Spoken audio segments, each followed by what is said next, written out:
વાત કરી તમારી બધી વાત હતી, પણ મારું આવું છે ને એ ખાતું દુર્યોધન. તો તારી મરજી ભાઈ, તો હાલ હું જાઉં.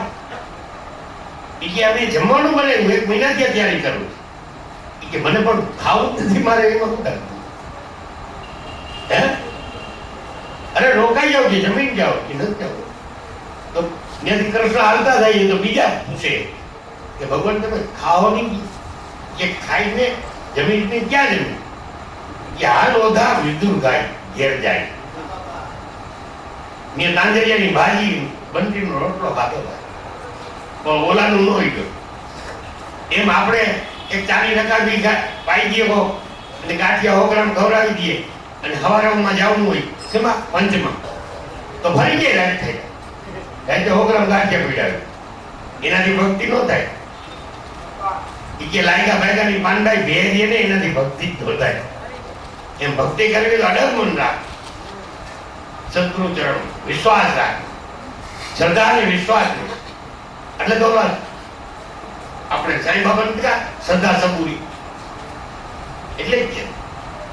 સાંઈ બાબા એવા સમૃદ્ધ ગુરુ મળ્યા, સંત મળ્યા અને એની યોગ કર્યો એટલે એને કહી દીધું કે સબકા માલિક એક. એમાં આપણા બધાનો માલિક એક છે, પરમાત્મા. એ પરમાત્માનું સ્વરૂપ ઇનપિન બ્રહ્માંડમાં કોઈ જગ્યા એવી નથી કે જ્યાં નથી, પણ હાવ નજીક તમારા ઘટમાં છે વ્યાપક. પણ એવડા મોટા સ્વરૂપને આપણે ઘરે લઈ જાવ હોય તો કેમ હાથી? આપણું ઘરે નાનું પડે, ઘરનું તો અમે વિરાટ સ્વરૂપ આપણે ઘરે ન અમાય. એટલે મહાપુરુષો સંતો આ જન્મ પૃથ્વીમાં પરમાત્માએ મોકલાય એને શું કરવા? પેગમ્બરો થઈ મોકલા, ખુદાનો સંદેશો લઈને મોકલા. મુસલમાન લોકો એને પેગમ્બર કહે. ખુદાને ખુદાનો સંદેશો લઈને આ પૃથ્વીમાં આવ્યા અને જગતને જાણ કરી કે ખુદા આવો છે. આપણે એને સંતો કહીએ, એ લોકો એને પીર કહીએ, પેગમ્બર કહીએ. વાત બે એક જ છે, પણ નામ થોડું જુદું છે, શબ્દથી જુદું વર્ણન છે. જગતને જાણ એને કરી.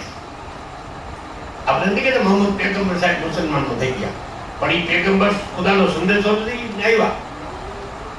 કાજી અનવર આવ્યા કે કલમાં પડે તો કલ જડે, બિન કલ में कल ना है. જો કલ में की कल खोले તો એને ખબર પડે. એમ આપણે તાળું છે, મકાન છે, એથી દરવાજો નાનો છે, દરવાજાથી પાછો આગરો નાનો છે, આગરાથી પાછો તાળો નાનો છે, તાળાથી પાછી ચાવી નાની છે, અને ચાવીથી પાછી કલ છે ને આવડી છે. પણ સંતો ઓલી ચાવી દે ને તો ખુલે. આપણે કાલે કે સાથી આવી બોલ્યા હતા ને કે ત્રંબક સાહેબે તાળા ખોલ્યા અને કયો સતનામનો પ્રકાશ શાંતિરામ સુરતામાં ધરે કે સે પોતાની પાસ. ભાઈ કલ ખોલે સંતોમાં આપણાથી કલ નો, અને કલ ખોલ્યા પછી શું થાય? તો એ મહાપુરુષોએ કઈ વાણી લઈ દઈએ કે હંસા ગયતી ગુરુજીના દેશમાં, હંસા ગયતી ગુરુજીના દેશમાં, હંસા ગયતી ગુરુજીના દેશમાં, હંસા ગયતી ગુરુજીના દેશમાં, જ્યાં સે જડ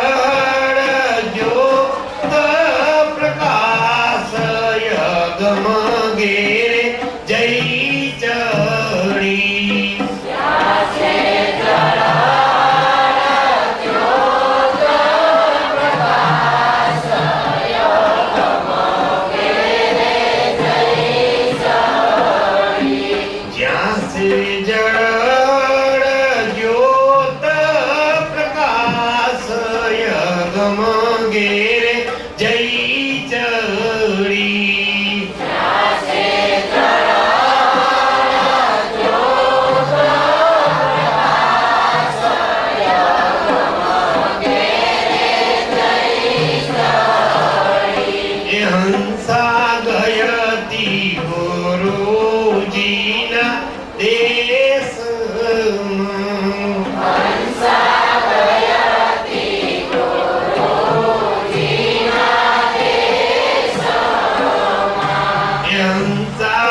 લખને જોતા થયું આંધળી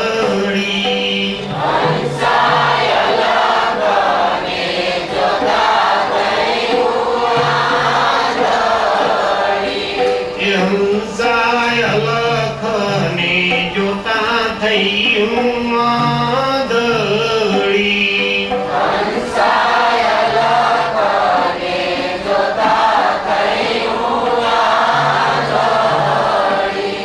ઉઈટા જન્મ મરણના આશય ગમ ઘેરે જઈ ચડી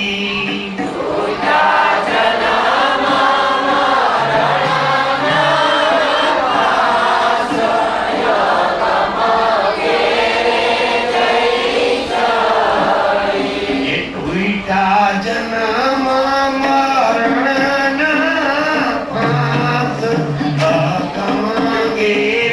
જય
આ મહાપુરુષોની અનુભવ વાણી દાસ શંકર